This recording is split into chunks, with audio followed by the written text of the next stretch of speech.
everybody, welcome back to the studio. Hope you're doing nice and well. I'm joined today by Ezra, who's on the main chair, whereas I'm again relegated to the squeaky IKEA chair, which is not the best. On today's video, it's going to be quite short, and I'm going to be looking at why I love beatless versions of tracks. And by beatless, I don't just mean ambient music and drone music. I mean music that has drums and percussion in it already, and that gets like muted or removed completely. And I really like what you're left with, and it's something that you don't really get if you're not writing with drums.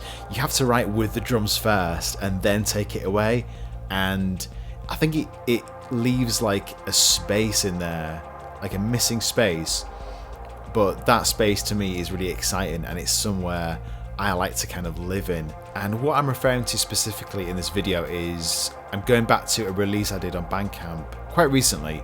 It's called Beyond, and it's like a collection of tracks I did from a project called Fion, which was quite very electronic or synthy kind of stuff, and it had a lot of drums in those tracks.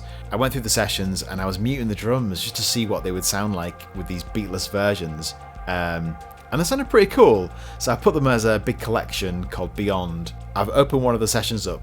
It's a track called Messaging Waves from an album called Cecile I did quite a few years ago. It's kind of a moody track. It's quite slow. I've got all the drums grouped into one thing, which I'm going to kind of mute and unmute so you can kind of hear what's missing and what's added, and just have a bit of fun with doing not like a remix, but mixing it again, taking a few elements out. And I think the effect is really cool without the drums, and I don't think I would have written the track the same had I started out as an ambient track. It had to have the drums in at first. I'm kind of going a bit crazy. I'm kind of like in beatless hell at the moment. All I keep thinking about is beatless stuff. Yeah, I'm going to get the session going, and this guy's passed out nicely, which is always good. And I'm going to run and get a coffee as well. And I'm going to have a look at the session for Messaging Waves and mute and solo drums, solo synths and things, and just to kind of emphasize what the hell I'm banging on about. Right, so I'll see you in a second. Bye-bye. So we're now back in the studio, my favourite place, in front of the computer screen, looking at Ableton. Or maybe my second favourite place, maybe the allotment is my favourite place. But we're back, and I've got a nice big cup of coffee from my kind of brand new Nespresso machine. So yeah, I had a little treat and I got myself an espresso machine. I love coffee, drinking lots of coffee, keep caffeinated in the studio, works a treat. I should have bought a new chair because I'm on this IKEA chair whilst Ezra usually hijacks the good chair, but I got a coffee machine instead, and it's kind of taking a bit of the pain away from the chair. So in a sense, it's the same as getting a chair. Next thing is to get a chair. After a couple more pedals, and I've got a few other bits to get, maybe like a modular synth, but at some point I'm going to get a chair. So if you're wondering about why is he always on this shitty chair, that's why, because I just refuse to buy a chair. Anyway, so I've got Messaging Waves up here, the studio session for it, and as you can see, there are 13 channels, 2 of which are like groups, so let's call it 11, and one of which is like a vinyl simulator noise sort of channel, so let's call it 10. So it's not a big session basically. There's not like tons going on. Everything is kind of compact into very few channels. Here he is. And very strong kind of harmonic channels, strong chords, strong soundscapes and things. Not a lot of little bits and pieces. I think I made this track in about like an hour or two or something, because I had the chords on a synth, and I kind of wanted to make like like an old Warp Records kind of Andrew Weatherall influenced, like that kind of 1993 electronica kind of thing, or like an old Ortega track. And so I kind of made a simple drum beat with kick drum, a hi-hat, a snare, and a clap. Nothing crazy. 808 drum sounds, which are my favourite. I've got a big bass on this Beatless plugin with a couple of cool plugins like Replica XT. I use that quite a lot, and an Echo Boy Memory Man preset, which is gorgeous, and everything's generally sidechained to the kick drum, so it kind of thuds a bit. So that's one of the kind of reasons why I like this beatless music. Is it still sounds like it has a beat because it's pulsing and it's giving a rhythm, a strong rhythm, even though there's no drums in there. Okay, so I just had to do some exporting because my computer was crashing a lot from playing a few of the various sounds. I think because I've got some old plugins, my computer was just like, oh god, like what's happening here? So I've just like exported the chords and that kind of thing, and a few melodic elements, which are I think taking up quite a bit of buffer space into one big audio channel, and that's kind of freed a lot of tension, I think, from the session. So we're ready to go finally. So I'm gonna press play, and the track begins, and it's quite floaty and it's quite textural and atmospheric anyway. Before the first drums come in, which is a kick drum about here. So it is technically beatless around now. I've got this massive Beatless bass line that's going to be coming in pretty soon. It's a great plugin, this one. One of my favourites to use for kind of weird, elasticy, bizarre sounds.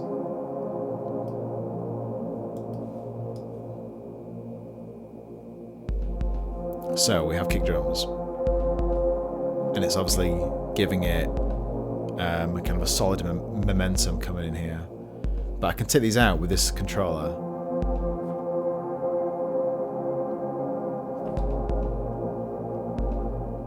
I've mapped a few things to different percussion parts that I've got going on, so I can kind of bring them in and out as I go.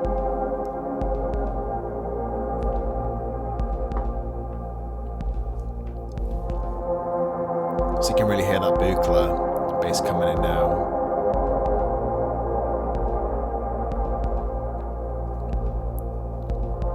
I'm going to take the kicks out.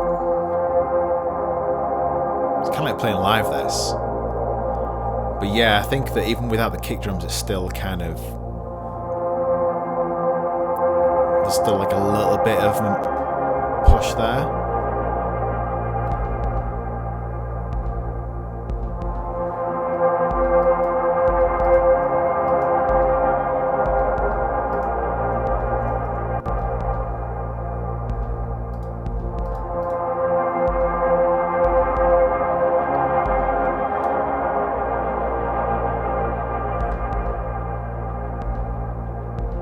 You can hear a hat coming in now, like a weird hi-hat.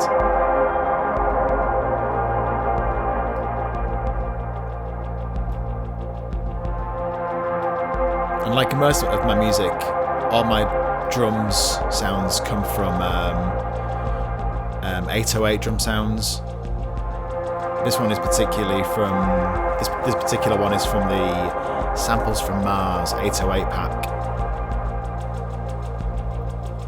So we kind of have like a strong rhythmical thing going on, but when it's not there, it's so empty and like lonely.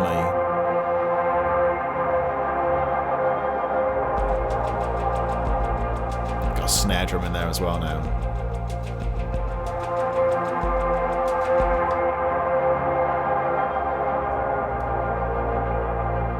And yeah, when it's gone, it's got like a lot more drama, I find.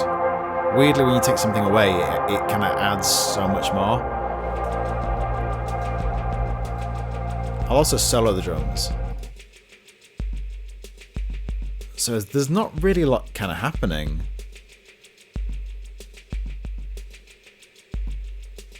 It's these kind of like crappy, crud, not very exciting sounds, the 808. I've got kind of a few effects on there and things, but nothing like too mental.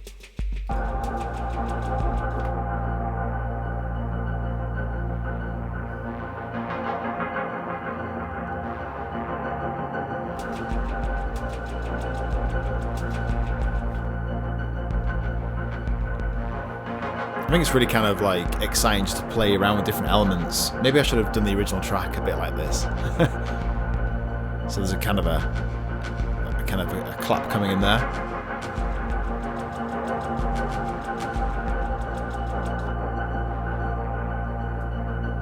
But yeah, I find it really exciting to make a piece of music and then take things away, and then maybe that's the piece. Yeah, still something to think about for me. I'm not really sure where I stand just yet on drums and things. And that's kind of it for the track.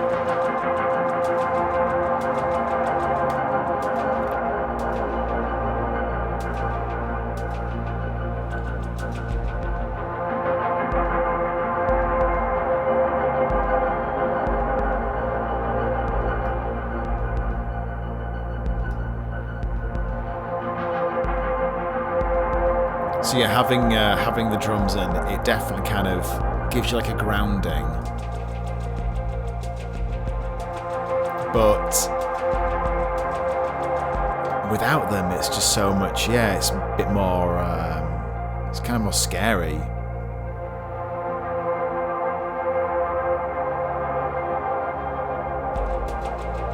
And I guess without them, you can hear all those like soundscapes and stuff that are floating around, and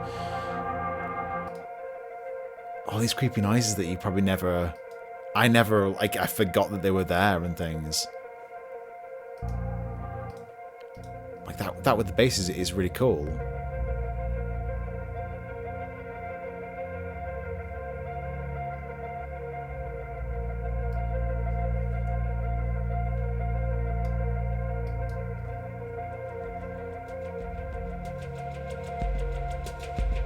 Yeah, it's a weird concept. I'm really interested in this kind of thing, and I think I'll do a few more Beatless editions of albums and things. I think it's kind of worth covering.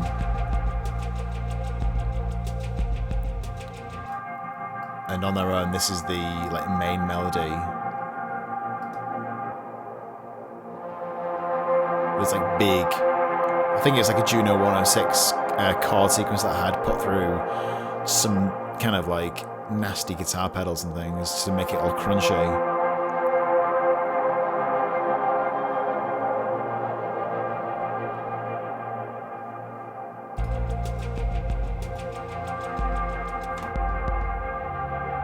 But it's quite cool as well, like bringing in various bits, snare version.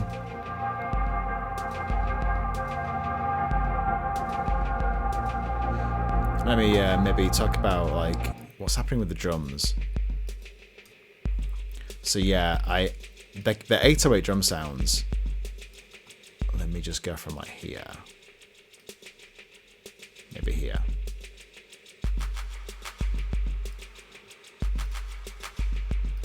Yeah, they have like a lot of effects on them. That's the hi-hats, and it's pitched down like a little bit as well, making it quite like wet sounding, as opposed to like a normal 808 kind of tinny sound. This is the snare and the clap. It's like not a very exciting drum beat here.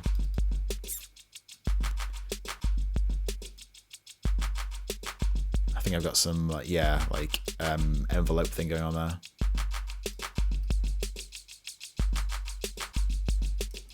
But obviously, yeah, with a few Replica XT and Echo Boy bits and pieces, everything kind of comes to life a bit more.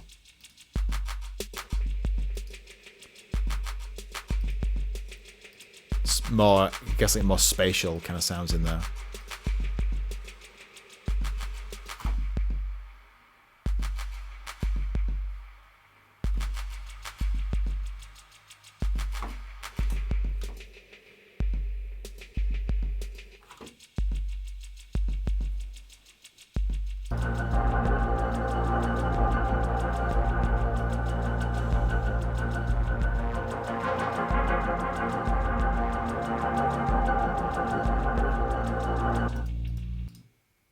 Anyway, I think that's about enough on that one, and I really hope you enjoyed that.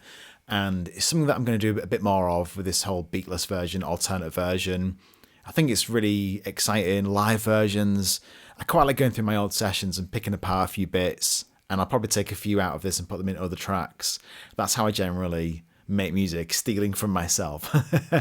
And yeah, I hope you've enjoyed the release Beyond, which is on Bandcamp and also obviously streaming sites and things at the moment. But Bandcamp is obviously the best way to support musicians and things. And I think there's like 20 odd tracks in that specific collection. So have a dig through, and I hope you enjoy them all. And if there's anything else in this you want to know about, anything to cover, drop me a line, comment, or social media me at Sulkrooms, and yeah, I'll get back to you pretty soon. So, but goodbye from me, and especially goodbye from Ezra here, and have a lovely weekend or week whenever you're watching this, and see you soon. Bye.